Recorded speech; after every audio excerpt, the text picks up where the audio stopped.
So in my last video, I walked through working with these switches.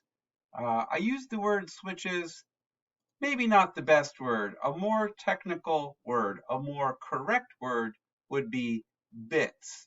And even if you didn't quite follow what I was doing there with turning the switches off and on, I have it laid out here visually for you all. I had 1, 2, 3 switches, one labeled 4, one labeled 2, one labeled 1, and all I'm doing in this illustration here is I'm working the combinations. I'm working the combinations. 0, 0, 0 means 0 of all things, and 0, 0, 1 means 1 of all things, and 1, 1, 1 means 7, right? If I can do that with 3 bits, then you can see there, right? Those are all the digits I can represent. Then there's nothing to stop me from adding more bits, right? If I wanted to go all the way up to 15, 0 through 15, that would be 16 digits. All I would need would be 4 bits. All right, with 4 bits, I can represent 16 digits, 0 through 15. Now, here's where things get interesting. There's nothing to stop me from going even further. Now, some of you are really good at math and you've already picked up on the pattern. Every time I add a bit, I get another power of 2. That is, I get twice as many possibilities. And again, if this is hard for you to comprehend what's going on here, just recognize that I'm enumerating all the possibilities in a logical, predictable way. So I'm in the 1 column, I'm saying 0, 1, 0, 1, 0, 1, 0, 1. And in the 2 column, I'm saying 0, 0, 1, 1, 0, 0, 1, 1. And in the 4 column, I'm saying 0, 0, 0, 0, 1, 1, 1, 1. Because that's the only way to logically get all of the possible combinations. So in principle, we see that if I have, for every bit I add, I get additional power, I get additional range of numbers, and the numbers start to get big really fast.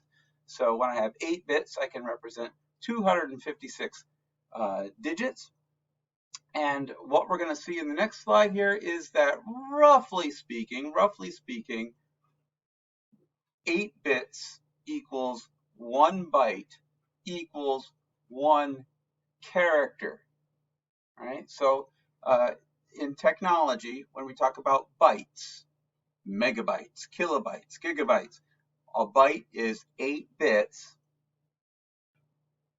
and roughly speaking, 1 byte roughly equals 1 character, okay?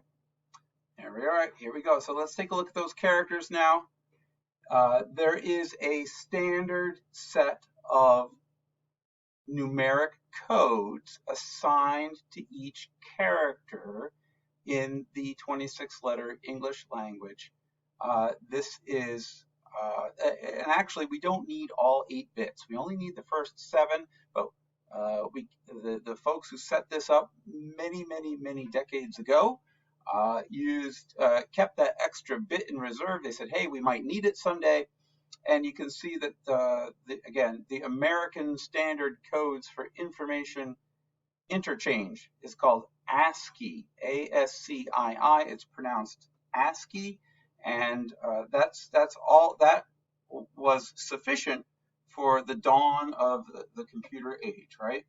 Now, in modern times, computers use a different set of character codes, and a number of character codes has been radically expanded to include things like the standard Mandarin characters and Arabic characters and emojis. This would be the Unicode convention, but for our purposes, it's useful to think in terms of ASCII. And you can say, well, how come the folks who set this up limited themselves to these 26 letters? How did they come up with these? Well, I'll tell you, they weren't interested at that point in time. They weren't interested in trying to capture every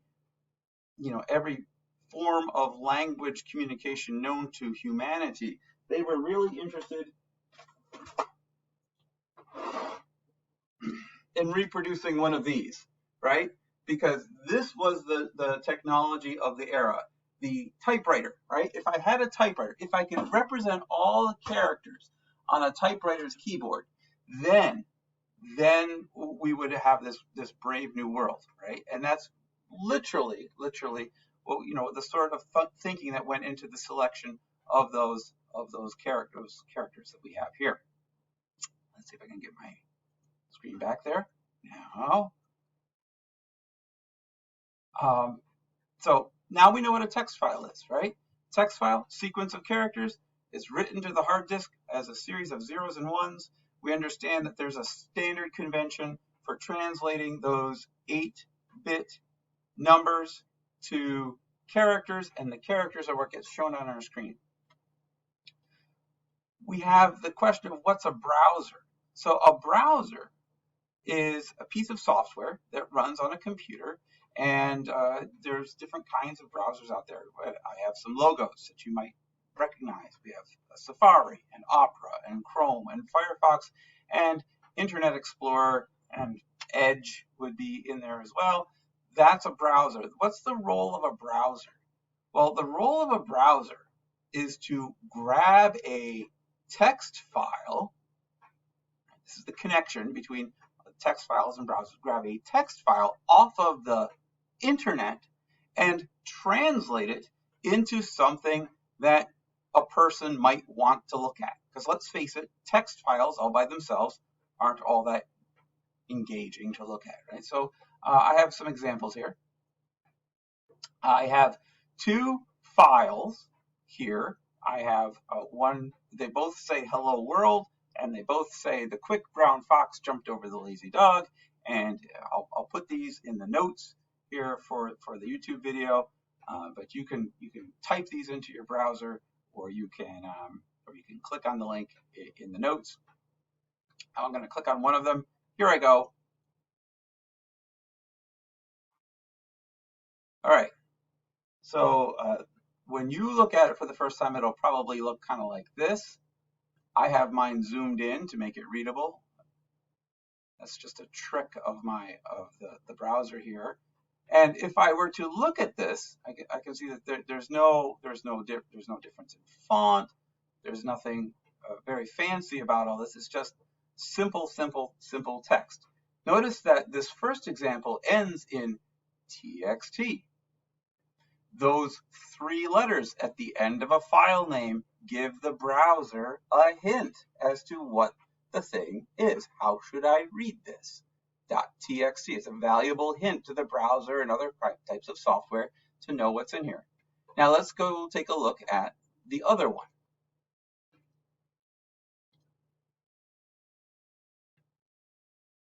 This one looks a little bit better, and you'll notice that hello world is in big print, and I have the quick brown fox jumped over the lazy dog. It's all on one line. And look at this. There's a little title up here in this tab that wasn't in the first one. Whoa. And this one ends in HTML. So I'd be really curious to know what this text file looks like. I'm going to go back to the first one for a second. If you want to know what's behind a web page, you can right mouse click. I happen to be using Chrome now, but this will work. This will work in other browsers as well, and go down to View Page Source, or sometimes it's just View Source. And there you go. You can see I have Hello World, line break, the quick, line break, brown fox jumped, line break, over the, line break, lazy dog, line break, line break. 1, 2, 3, 4, 5, 6. That's the text file. This ends in TXT. You know it's a text file, and it's about the least interesting thing in the world.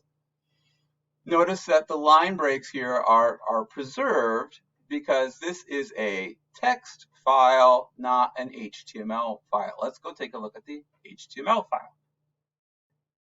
I open that up, and now I'm curious to know, how did we get all of this fanciness, right? We have something that's different from what I saw previously. I've got this nice big text. I have this little bit up here in this tab, and this all looks much better. Let me view page source here. So here we have added some text to our text file, and we have changed hello.txt to hello.html. And there are these things, as signified by these greater than and less than and greater than signs. These are called angle brackets. These are what are called tags. And you can see that hello world is the title. That would be the thing that goes up in here, right? And H1 here is what's around the words hello space world. And look at this curious thing. This, no, we seems like in the prior example we had the line breaks were preserved, but when I look at something in HTML, the line breaks go away. That's because HTML is a language that's meant to specify how a document should appear. HTML is a language that's meant to give a document structure. Right? This is the structure of the document. And we're going to say, oh, I'm a document. This is my title. This is what I want in the tab of this page. This is my heading. H1 is short for heading. And I'm going to have a paragraph. And all of the presentation, all of the structure is controlled by the tags. So if there are extra line breaks here in between, say, Brown and Fox, it doesn't matter, because the browser is interpreting the HTML and reading this source, reading all this and saying, oh, I see, this is how you want it to look. So now we understand what a browser does, and we've seen a couple examples of it. One where I'm just reading a text file, and the much more preferable option where I'm looking at an HTML file. All right, so now that we've exposed you to the ASCII character set, a text file, and we've seen that an HTML file can have these tags in it, I want to share with you some other sorts of programs that read HTML files. The one that you're most familiar with is the browser. We just looked at one of these. We looked at Chrome, but there are other kinds of programs that read HTML files and do useful things with them. So that's going to be in the next video.